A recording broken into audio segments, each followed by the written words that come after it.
Bem-vindos ao Financial Lines 2016.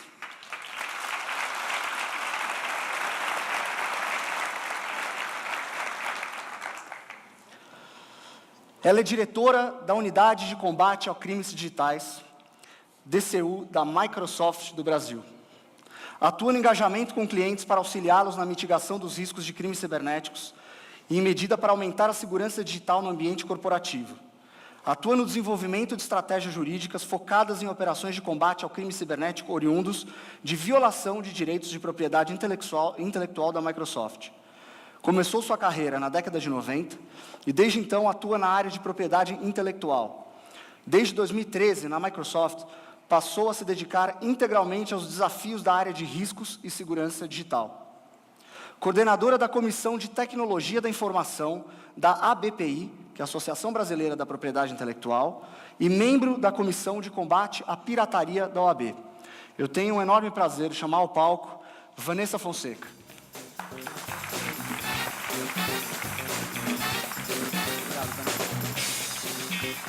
Bom dia.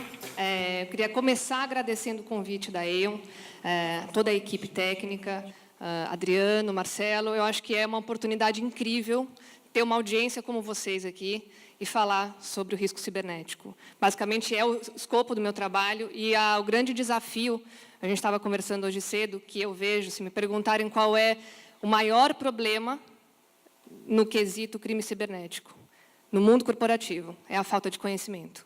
Então, eu vou dividir um pouco com vocês aqui o que a gente faz na nossa área, Digital Crimes Unit. Antes, há pouquíssimo tempo atrás, a gente via um ataque de perímetro, um ataque bastante organizado, mas de fora para dentro.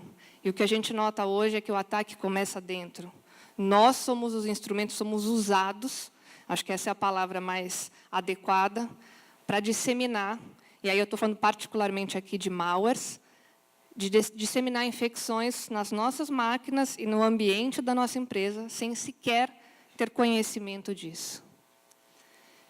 Eu trago aqui um compilado, uma pesquisa bastante interessante, a gente analisa muito tendência, e essa pesquisa da McKinsey, ela traz informações que eu acho que, para hoje, para o nosso bate-papo aqui, é bastante relevante, e é um desafio que a gente tem enfrentado ainda bastante grande, particularmente quando se fala de Brasil. O risco cibernético, ele deveria ser visto como prioridade pela liderança da empresa. Então, quando a gente fala que cybersecurity is a CEO issue, realmente é, por duas razões principais. Pelo tamanho do risco, a gente tem aqui alguns números que demonstram isso, e pelo escopo, pela forma como o ataque tem se desenvolvido. Então, o que a gente vê são dois grandes vetores. O crime cibernético, na verdade, é baseado em dois grandes vetores, que basicamente é uma vulnerabilidade e um potencial financeiro. E o que a gente vê no Brasil hoje é um terreno extremamente fértil. As empresas, muito por conta, eu diria, até para dar um crédito, da nossa situação atual, econômica, política. Então, quando a gente fala de uma solução de segurança para a empresa, um projeto de segurança para uma empresa, talvez na linha de prioridade, ela realmente não esteja sendo avaliada como deveria. Então, a gente tem aqui números que demonstram isso. E talvez o que mais me chame a atenção, e eu diria que é a engrenagem do trabalho que eu faço com os nossos clientes, é o tempo. Eu acho que o tempo, quando a gente fala de um ataque cibernético, é crítico. Então, a gente vê nessa pesquisa que o tempo médio em que uma empresa é infectada, até o momento em que ela sabe que ela tem uma vulnerabilidade, que ela está infectada e vai mitigar o risco, são quase 8 meses. São 249 dias a média. Então, os senhores imaginam que esses ataques, muito provavelmente, são diários. E, quando eu falo ataque, ele pode ter inúmeros objetivos. Ele pode ser realmente um vazamento de uma informação, ele pode ser um roubo de credencial, um roubo de informação financeira dos funcionários. Enfim, a gente pode ficar aqui discutindo o dia todo todas as possibilidades. Mas o fato é que 8 meses de infecções diárias, dependendo do perfil da empresa, pode ser fatal. E aí entra o nosso papel, e aí entra o nosso trabalho. Né, o que a gente chama de DCU, que é a Digital Crimes Unit, foi criada exatamente para isso. A gente não trata de incidentes isolados, mas a gente trabalha justamente para criar um ambiente digital mais seguro. Nossa unidade é, de certa forma, agnóstica, a gente não trabalha necessariamente para um usuário Microsoft, mas, como eu disse, para criar um ambiente digital mais seguro, uma experiência digital mais segura. O conceito do time, como eu falei no começo, é a parceria colaborativa, interna e externa. Então, quando eu falo de uma parceria colaborativa interna, eu estou falando de como o time é formado. Então, quando a gente pensou o que seria um modelo ideal, a gente chegou à conclusão que um departamento, um profissional, um perfil não seria capaz de trazer algo realmente concreto. Então, a gente criou um time multifuncional, de áreas diversas, então a gente tem desde o jurídico, dos engenheiros técnicos, a gente tem executivos de vendas, e cada um com seu expertise faz um trabalho impecável, e aí eu vou dizer que, de novo, não é um trabalho único Microsoft. E por que isso?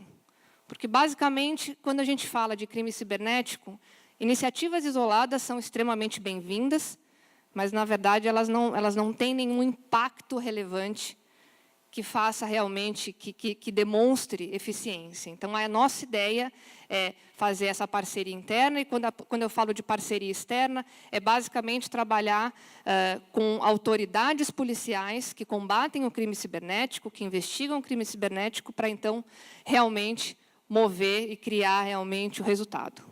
Então, basicamente, o que é essa parceria? Então, a Microsoft busca neutralizar, identificar malwares, neutralizar, e justamente através dessa operação a gente consegue criar resultados impactantes numa escala global. Então, essa é uma estrutura bastante simplificada, mas é basicamente contra isso que a gente luta. A gente busca, ao fazer essa parceria com a Interpol, com a FBI, Polícia Federal, a gente busca justamente unir forças para conseguir desmantelar esse tipo de organização. Essas parcerias, obviamente, elas variam em cada operação, depende muito da geografia, depende muito do tipo do malware, das vítimas, enfim, tem todo um aparato técnico. A base dessas ações são 3. Então, a primeira delas é, obviamente, o que a Microsoft tem de melhor, que é a tecnologia, visualização, Power BI.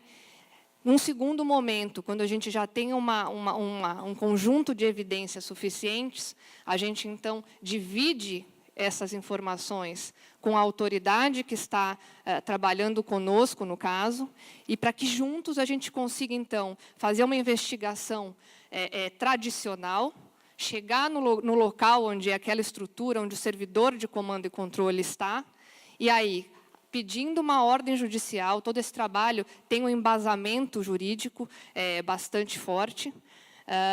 E aí, com a ordem judicial, a gente consegue, então, fazer essa operação, desmantelando tecnicamente aquele malware e, do ponto de vista criminal, obviamente, conseguindo identificar e desmantelar aquela organização criminosa.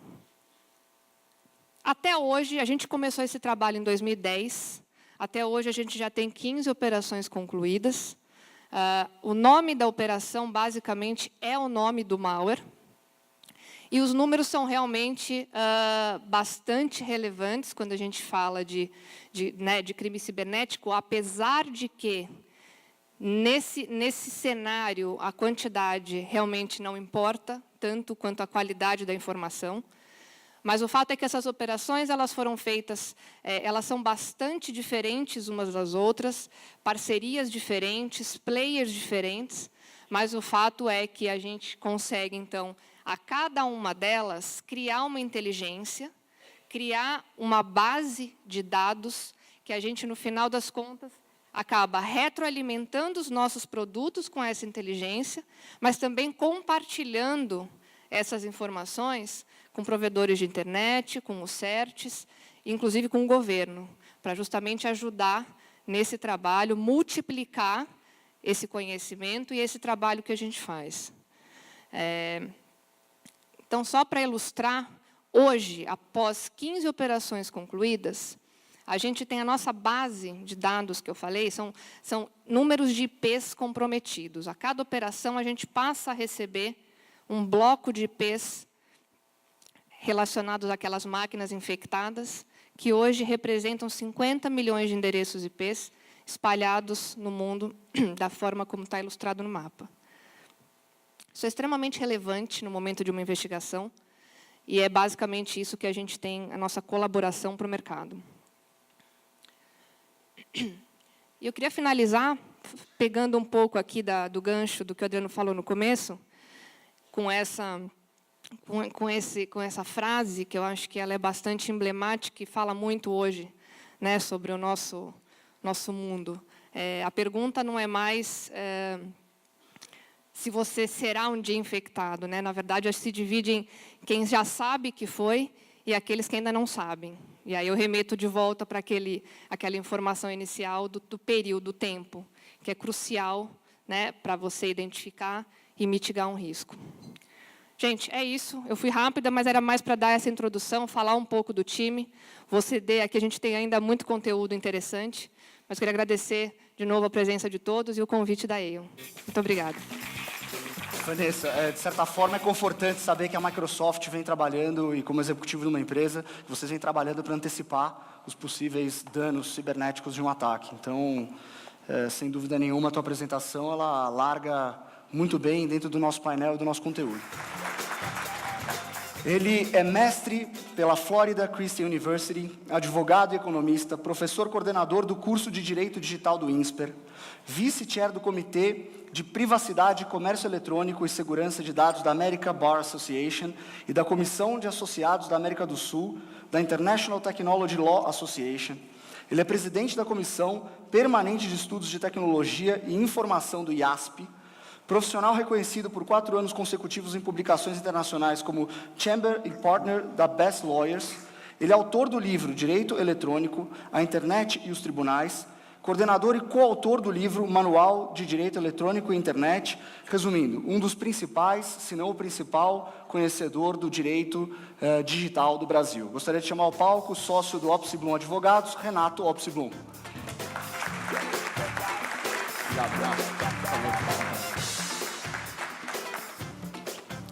Como podemos definir, em poucas palavras, de forma objetiva, aos nossos espectadores, o risco cibernético? E aí eu queria considerar o enfoque jurídico, criminal e empresarial.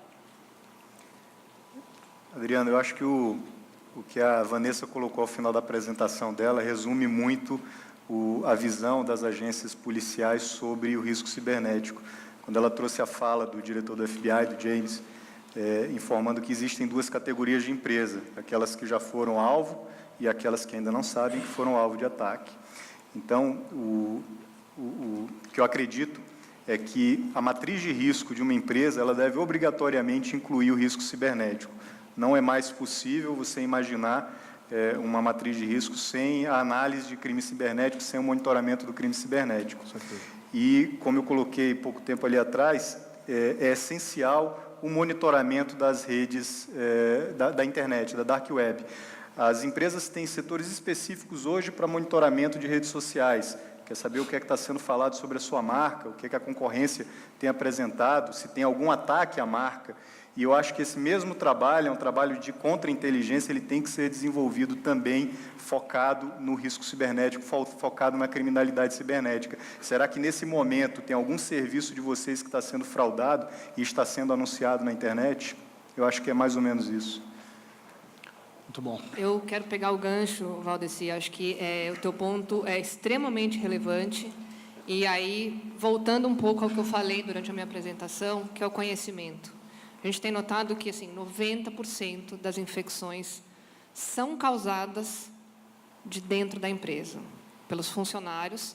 E não quer dizer que não estou falando de um ataque direcionado, não. Os funcionários, os executivos da empresa, que não conhecem os riscos. O que a gente nota é que o padrão de utilização da rede é uma extensão do que as pessoas fazem em casa. Então, assim, a gente não encontra um comportamento inadequado, simplesmente a falta de conhecimento. Então, a educação corporativa ela é extremamente importante. Saber os riscos que você clicar num link desconhecido, abrir um arquivo de e-mail de uma pessoa que você não conhece, usar uma mídia removível, um Wi-Fi público. Pelo menos as pessoas precisam entender que o risco existe e qual é esse risco. Então, acho que é um pouco nessa linha das empresas olharem o risco cibernético realmente como um problema sério, iminente e real. Então, acho que esse é um ponto que acrescenta, né, a preocupação não só da imagem da marca, mas também como a empresa trata desse ponto internamente. Bom dia a todos. Quero cumprimentar o Marcelo pelo fantástico evento. Um dia um pouquinho mais quente hoje, mas, porém, ainda com um pouquinho de frio. Eu, escutando hoje de manhã a CBN, estava escutando o Etevaldo Siqueira, ele fala, acho que, pelo menos uma vez a cada 2 semanas, ele fala sobre a internet das coisas. E hoje ele repetiu um número que ele já vem falando há algum tempo, dizendo que, para este ano, nós temos uma expectativa, ao final do ano, de 20 bilhões de dispositivos conectados interagindo entre si, ou seja, sem a nossa ação direta. Esse é o primeiro ponto. A segunda questão. Hoje pela manhã sai a notícia, infelizmente, com relação àquele fato do terrorista em Orlando, mas sai a notícia do presidente Barack Obama, aliás, da senadora Hillary Clinton, futura presidente americana, talvez, chamando ou pedindo para que as empresas de tecnologia colaborem para que a disseminação de ideias terroristas seja, de alguma forma, filtrada ou controlada, se é que isso é possível. Mas notem que interessante, um pedido de uma autoridade para uma pessoa que não vem da administração pública. A gente chama uma aplicação, um Google, um Facebook, um WhatsApp, ou daí por diante. E esse é um desafio novo, porque a tecnologia, ela nos traz, como colocou a Vanessa e Urquiza, um desafio também novo. Qual é? De tentarmos acompanhar da melhor forma possível. Eu não tenho essa resposta, mas a tentativa tem que acontecer. Para que a sociedade, para que nós todos, sem exceção, consigamos, pelo menos um pouquinho, acompanhar esse avanço tecnológico avassalador que afasta a percepção digital que você colocou, dificulta a compreensão e, por outro lado, aumenta de forma absurda o risco. O risco que é irreversível, isso que nós estamos conversando aqui, infelizmente, essa é uma notícia, isso é irreversível. E a tendência é que cada vez esse risco seja agravado. E para encerrar, eu sou advogado adora o microfone, mas eu não posso exagerar aqui, tem um relógio do tamanho de um bonde ali. Mas para encerrar e contextualizar, porque já que a gente fala que é difícil entender, compreender e acompanhar, experimentem, peguem os seus smartphones, configurações, privacidade para quem usa iOS. Só ali, deem uma olhada, existem mais de 12 pontos sensíveis relacionados à nossa privacidade. Em um deles, que são os serviços de localização, a quantidade de acessos que nós, voluntariamente, fornecemos é imensa.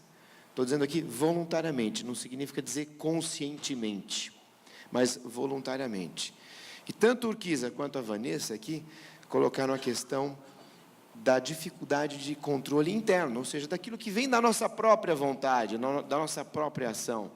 Nós não estamos aí nem falando diretamente do ataque externo, mas da vulnerabilidade interna, que muitas vezes é imensurável.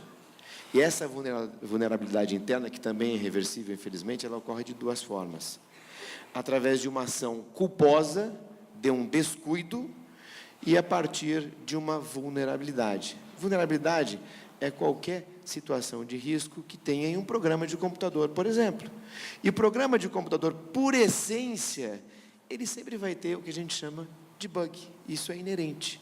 A questão que eu coloco para encerrar essa já minha longa fala é a seguinte: nós temos ideia o que é que nós estamos fazendo, ou seja, nós temos ideia do nosso dia a dia, do nosso comportamento digital, acima de tudo, de nossos riscos? E a pergunta que eu deixo, apesar de estar aqui para responder, mas a gente coloca, há alguma possibilidade, há alguém aqui que possa dizer, com 100% de segurança, eu estou seguro no ambiente digital? Acho que a pergunta ela é pertinente, eu até troco a ordem aqui, porque me veio uma outra pergunta na cabeça. Acho que a questão da prevenção, ela é muito clara, acho que as pessoas ainda não estão se prevenindo como deveriam, e nem as empresas. E isso acho que ficou claro nas apresentações de vocês, só que tem um ponto que eu acho que é muito sensível, inclusive no Brasil, que a legislação é recente, a gente teve o Marco Civil da Internet em 2014, poucas leis incidentais sobre o assunto digital, ou pelo menos que seja de conhecimento dos executivos e das empresas. Aí a pergunta que eu te faço, e continuando a tua fala, que de forma alguma foi longa, foi super precisa, uma vez que a empresa se proteja, mas que de fato ela está vulnerável, ela não tem como se precaver de todas as nuances do crime digital, a legislação brasileira está preparada para lidar com o crime do ataque cibernético, com o dano do ataque cibernético, e como que os tribunais, o Poder Judiciário brasileiro vem lidando com as ações relacionadas ao crime cibernético, e minha última pergunta, já contextualizando, os valores envolvidos nesse processo, porque eles devem ser difíceis de serem mensurados, né? Obrigado pelas suas colocações. E quando a gente fala em legislação, indo direto ao ponto, direto ao assunto, como diz o Zé Neumann e Pinto, infelizmente, a resposta ela é negativa, mas não só para o Brasil, para o mundo inteiro. Nós temos hoje como melhor modelo, o modelo europeu, sem dúvida nenhuma, mas ele não é perfeito. Temos uma deficiência enorme, a Urquiza pode confirmar isso aqui hoje, na elaboração, na assinatura, desenvolvimento e discussão de tratados e convenções internacionais, considerando hoje que a internet, que os riscos dos ataques, eles não têm mais fronteira, é um ataque de algum lugar do mundo, originado por alguma ação em outro lugar do mundo, que gera um efeito num terceiro lugar do mundo. E nós precisamos, a polícia, a investigação, ela precisa de dados, dados que são fornecidos por essa pessoa que eu coloquei no início da minha fala, que é a aplicação. Então, essa aplicação, redes sociais, por exemplo, elas detêm informações preciosíssimas para a investigação. Na ausência de tratados e convenções, fica complicado, fica difícil você obter, e aqui a Vanessa colocou, no tempo adequado essas informações. Por outro lado, na elaboração de leis, infelizmente, também, às vezes, falta um pouquinho de técnica. Vamos citar, você citou aqui o Marco Civil da Internet, e a Vanessa trouxe um slide que ela falou que 200 dias é o tempo da empresa reagir para uma infecção. O Marco Civil, ele traz um ponto que a gente chama de guarda de logs. A guarda de um IP, a partir de uma ação ilícita, eu preciso daquele IP, da aplicação, né, da rede social, por exemplo, para que a partir daquele IP eu chegue ao provedor que deu a conexão. Então, são duas pessoas diferentes. Uma plataforma, outra quem deu a conexão. O Marco Civil, ele traz o prazo de 6 meses, que é um prazo inferior a 200 dias, que é, em tese, quando a empresa vai tomar conhecimento. Nós já começa errado. Nós já começamos tendo uma dificuldade enorme de obter aquela informação que vai ser essencial para que eu tente identificar, pelo menos, o local aproximado daquela ação que aconteceu já há algum tempo. E quando a empresa já toma conhecimento, não vou nem considerar os 200 dias, vamos chamar em uma semana, esse conhecimento ele já vem atrasado, porque aquela pessoa que cometeu aquela ação, em uma semana já pode estar em outro país. Ou seja, é muito difícil. Então, com relação à técnica legislativa, e aqui que é o meu dia a dia, eu trabalho no escritório que tem 63 pessoas, só tem um jeito. Ou nós concentramos e especializamos, nós, eu digo aí, o mundo inteiro, com parlamentares que só vão fazer isso, com trâmites especiais, com ritos mais rápidos e focados, ou, infelizmente, eu tenho que dizer aqui o que eu sinto, infelizmente, nós vamos perder essa briga. E vai chegar no momento que a regra vai ser o vazamento da informação, e não mais a proteção. Eu até brinco aqui, digo, em algumas palestras me chamam, Renato, você pode falar de segurança da informação? Não. Eu posso falar de insegurança da informação. Você pode falar de proteção de dados? Não. Eu posso falar da desproteção de dados. E aqui o mote que vocês colocaram no evento, que é perfeito. A questão não é saber se eu vou ser impactado, é saber quando vai acontecer, e eu vou adicionar uma outra questão, é saber, será que já não aconteceu? Perfeito. Eu acho que a questão da atuação da legislação dos advogados é, sem dúvida, relevante, mas me preocupa um ponto, e aí depois eu queria passar a pergunta para o Valdeci e linkar com a Interpol.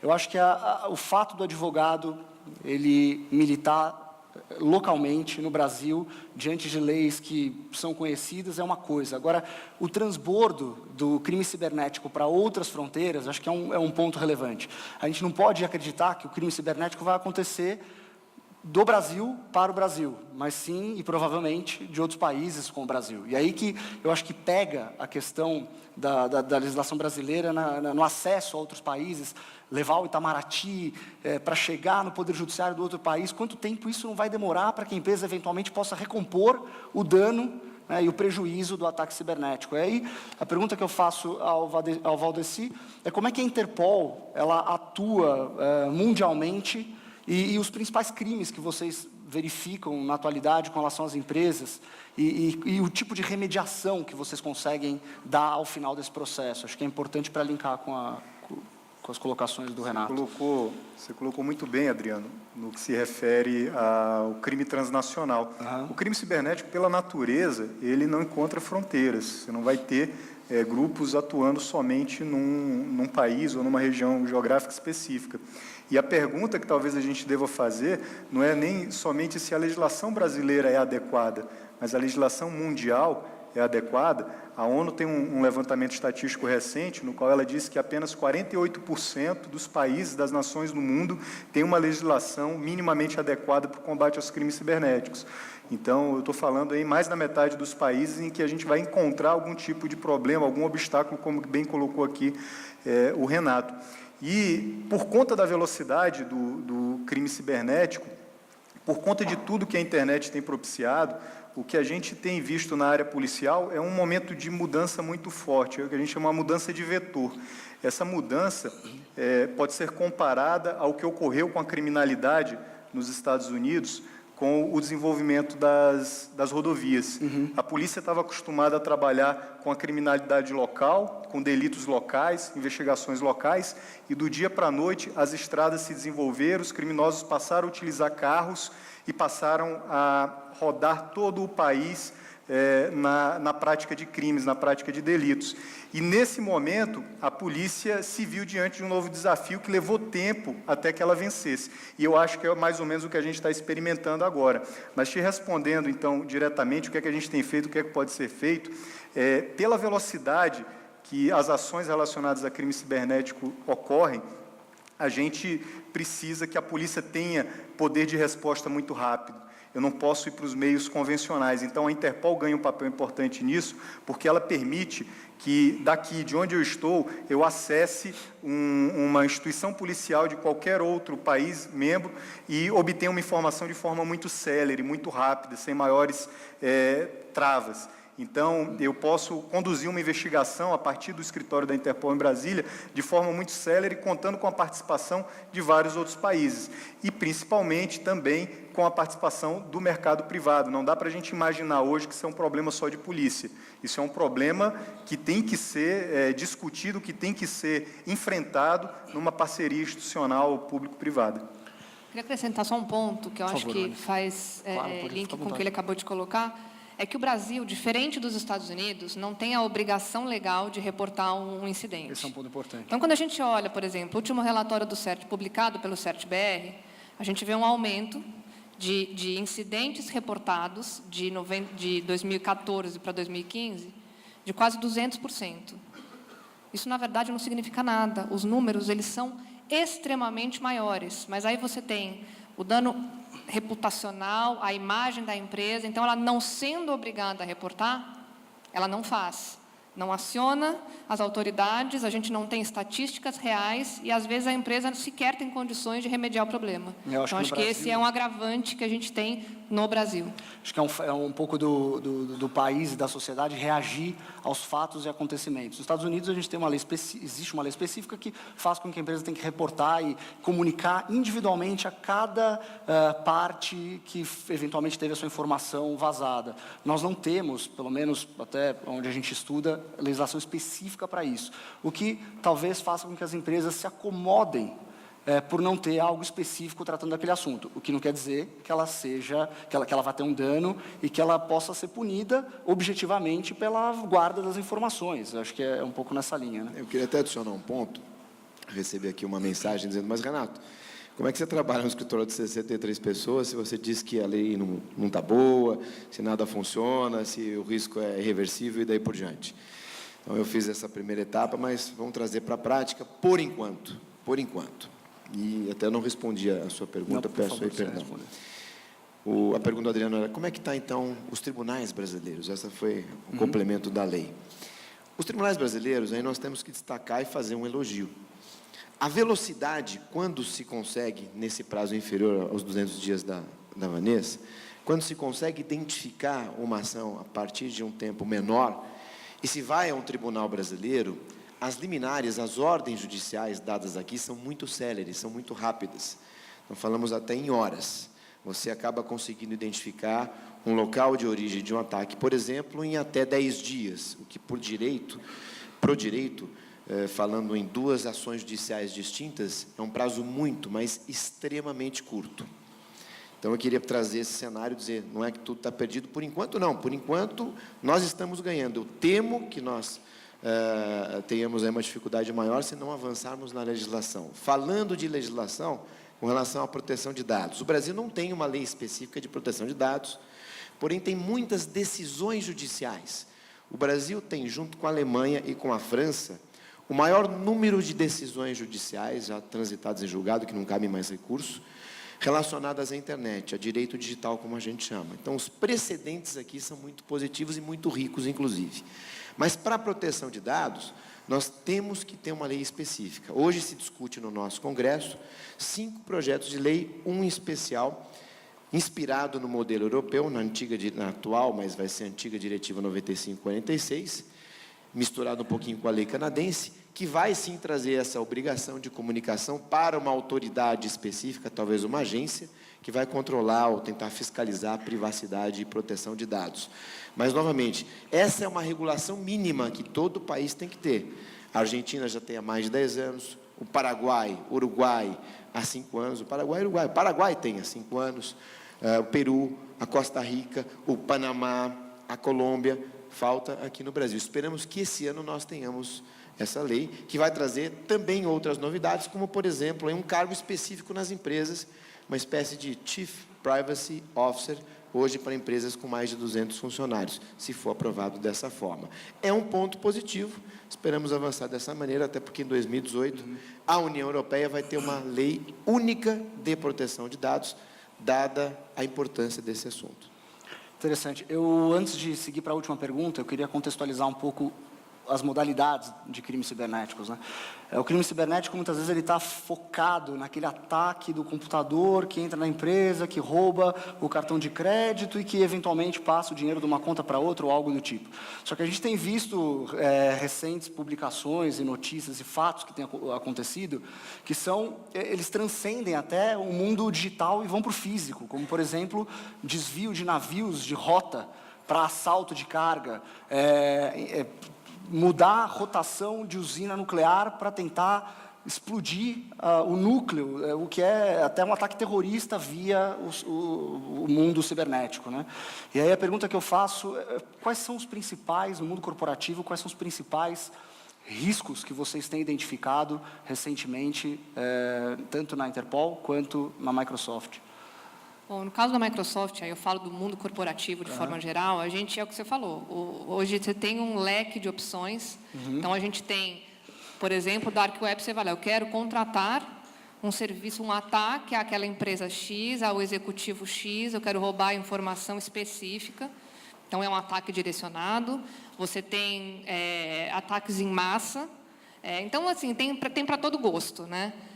Mas, de novo, os riscos, eles são absolutamente sensíveis para a empresa, e o que eu vejo de maior preocupação é que a gente tem notado uma tendência, particularmente no Brasil, de ataques direcionados, mas que não é uma nuvem de fumaça ali, eles têm um DDoS e a empresa sequer toma conhecimento. Então, lá na frente, ela vai ter alguma ruptura, algo realmente impactante, sem ter tido conhecimento que ela foi momento do invadida lá atrás e teve esse problema.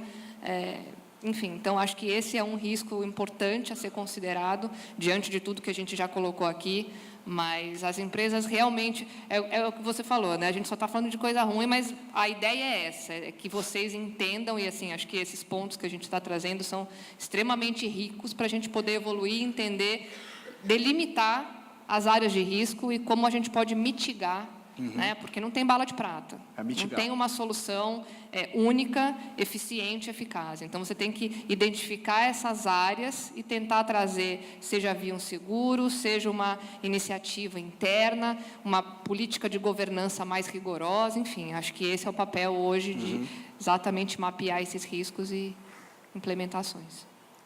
Concordo, Vanessa. O que a gente tem que ter em mente é que o risco para a empresa tem aumentado muito, porque o risco para o criminoso tem diminuído bastante. Você acha que ele prefere se expor, arriscar a vida, arriscar ser preso, praticando um crime convencional, ou ficar trancado em casa, na privacidade do seu espaço, e poder dali praticar um crime sem qualquer tipo de risco à integridade física dele, com uma dificuldade muito maior de investigação por força das agências policiais e com uma potencialidade de lucro absurda. Os criminosos pensam assim como o mercado corporativo. Se eu posso agir no mundo todo, por que eu vou manter o meu mercado restrito aonde eu estou? A internet, o crime cibernético, dá a possibilidade de que ele possa agir no mundo todo. Então, por conta disso, eu acredito que o risco é grande e ele tende a ser cada vez mais intenso.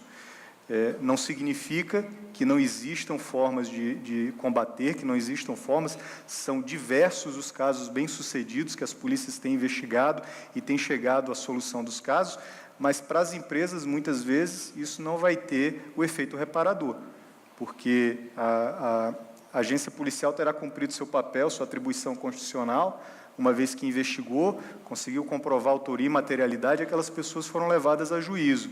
No entanto, de que adianta isso para o prejuízo de uma empresa que teve suas operações paralisadas por diversos dias, lucros cessantes por diversos dias? Os efeitos colaterais são diversos. Né? Exatamente. Queria adicionar uma questão que eu lembrei do caso da Target, daquela rede norte-americana de varejo, em que mais de 70 milhões de números de cartões de crédito foram obtidos e foram divulgados, a partir de uma vulnerabilidade nem tão crítica, mas de uma situação que envolveu a participação de um fornecedor. Isso você tem uma consequência direta na imagem da companhia, você tem uma consequência financeira, principalmente com relação a advogados, com relação a agências, multas, órgãos de defesa do consumidor, e a própria reparação civil que isso pode trazer. O Target, na época, por exemplo, deu de graça para cada pessoa envolvida, durante 2 anos, o monitoramento de uma empresa especializada em segurança da informação para evitar um problema maior. E quando a gente fala em evitar, eu não posso deixar também, como advogado, de trazer que existe uma responsabilidade por conta de qualquer pessoa de tentar evitar o prejuízo, tentar evitar o sinistro. Como não? É o que nós chamamos aí de melhores práticas ou melhores esforços. Até nisso, o Marco Civil trouxe aí uma questão interessante, especialmente para empresas que coletam dados pessoais, está lá no artigo 7º. Então, se eu coletar algum dado pessoal, eu vou ter que começar tendo o consentimento expresso da pessoa que está tendo o seu dado coletado e terei, dentre outras obrigações, que informar as condições de segurança de armazenamento dos dados que eu coletei. Isso é uma questão interessante, porque, por exemplo, numa apólice de seguros, se essa obrigação legal for descumprida, pode ter um impacto interessante na apólice ou no próprio cumprimento da obrigação da indenização. Então, são questões que envolvem o dia a dia de qualquer pessoa. Eu trouxe aqui o exemplo da Target, uma questão que envolve um dado pessoal, nesse caso, o número de cartão de crédito, e um vazamento não desejado. Ninguém quer que aconteça, mas o debate aqui mostra que, infelizmente, vai acontecer, se é que já não aconteceu. Com certeza. Bom, acho que a questão aqui está clara, acho que foi muito bem colocado por todos vocês, o tempo todo, de que o ponto é, a gente não sabe se vai acontecer, mas a questão é quando vai acontecer, porque o mundo digital é isso, ele é permeável. A gente sabe que vai acontecer. Ele vai acontecer, né? infelizmente ou infelizmente. E aí, situando um pouco o seguro ele é uma ferramenta de remediação, de imagem financeira. Vocês entendem que o seguro contra ataques cibernéticos, já que a questão da prevenção ela é inerente à atividade da empresa e foi discutida amplamente aqui por vocês, o seguro ele serviria como uma ferramenta complementar ao momento de crise para remediação do ataque cibernético? Como vocês, atuando nesse segmento e tendo contato e conhecimento dos ataques que já foram praticados, o seguro poderia, de certa forma, auxiliar as empresas? Acho que é a última pergunta que eu faço para contextualizar o seguro. Eu conversava, um pouco antes do evento ter início, conversava aqui com a Vanessa de que eu não sabia que existia um produto como esse. Esse é um ponto relevante. Seguro de risco cibernético. E, na verdade, eu acredito que é uma solução válida, porque, como eu coloquei ali, tem muitos casos em que nós teremos condições de prevenir. Existem casos que a prevenção não será possível, mas a repressão ocorrerá, mas, nesses casos, o dano estará muitas vezes firmado. Quando eu falei ali atrás de sequestro de dados, um dos casos que foi investigado aqui no Brasil, pelo meu escritório, envolvia uma empresa de fábrica de software, empresa média de fábrica de software, que teve todos os seus servidores criptografados e essa empresa não mantinha um backup atualizado. Então, do dia para a noite, ela se viu sem acesso a todo o material que precisava trabalhar e entregar para os seus clientes. Isso pode significar, muitas vezes, um prejuízo financeiro elevado, que pode levar até a inviabilização das atividades da empresa. E, nesse contexto, eu acho que o seguro realmente é uma solução relevante. Foi um sequestro de informações? Sequestro de dados. Eles entraram nos servidores da empresa, na rede de dados, criptografaram os dados e, a partir desse momento, a empresa não teve mais acesso àquelas informações. Então, já complementando, o seguro cobriria o sequestro de dados, informações. Para a devolução, como ferramenta, a seguradora poderia ressarcir o valor do sequestro. Então, relevante. Relevante. Vale dizer que esse tipo de ataque é chamado de ransomware, que é o malware do resgate.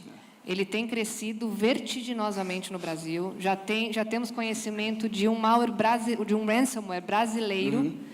E a gente estava comentando, a gente fez uma análise em 2015, um ataque direcionado para municipalidades brasileiras. Assim, em 6 meses foram mais de 90 ataques. E a gente tem notado agora essa migração para o mundo corporativo. Então, o ransomware, eu acho que, por exemplo, para uma hipótese de seguro, é realmente algo que tem total fit, assim, né? Você delimitar o escopo, porque, na verdade, você está falando de um sequestro de uma rede, mas você tem os desdobramentos disso, né? Claro. Então, assim, o dano reputacional, a imagem, então, tudo isso, eu acho que se você contabiliza, né, tendo um seguro, não que a dor é menor, mas eu acho que você consegue, né, manejar essa situação de uma forma pelo menos controlada. Eu diria que o seguro hoje ele é obrigatório, essa modalidade de seguro, novamente em função dos riscos que são irreversíveis.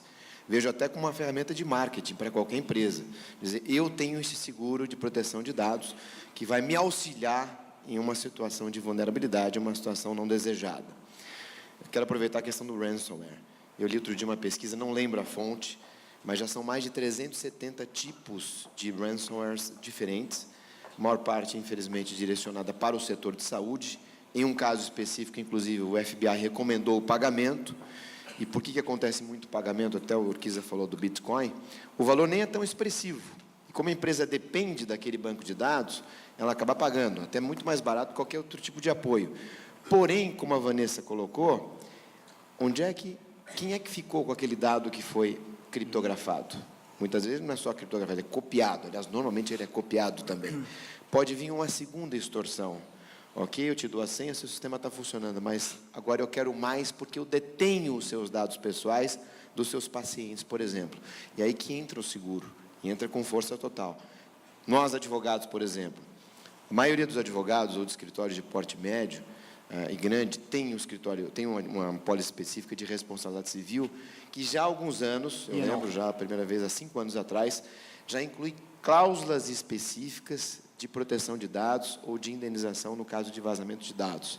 Até porque existem setores, no caso o setor legal, o setor jurídico, o advogado tem por obrigação legal o dever de manter em sigilo os dados dos seus clientes.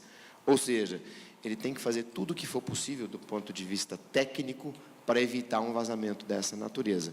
Tá? E porque, novamente, essa importância, eu definiria não como desejado, mas como obrigatório por N motivos, em especial motivo legal. Renato, Adriano, o Renato colocou uma situação, ele falou, o FBI recomendou o pagamento. Nos casos em que o pagamento é solicitado. Mas imagine que a motivação pode ser diferente.